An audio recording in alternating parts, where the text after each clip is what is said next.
মুকদ্দিমা ইবনু সালাহ নামে পরিচিত গ্রন্থটি জ্ঞানের কোন শাখার সাথে বেশি জড়িত?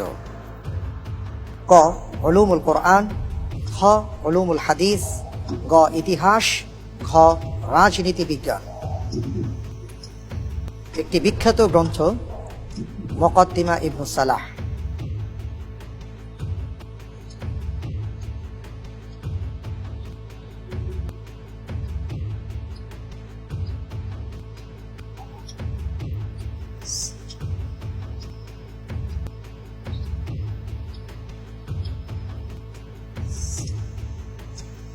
জি ইনশাআল্লাহ, আল্লাহর উপর ভরসা করে উত্তর দিচ্ছি গ ইতিহাস।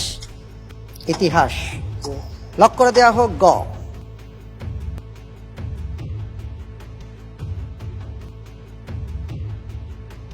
আপনি যে উত্তরটি দিয়েছেন মুকদ্দিমা ইবনু সালাহ, এই গ্রন্থটি ইতিহাস জ্ঞানের সাথে জড়িত বা ইতিহাস নিয়ে লিখিত। আপনার উত্তরটি সঠিক হয়নি। উত্তর হবে খ উলুমুল হাদিস।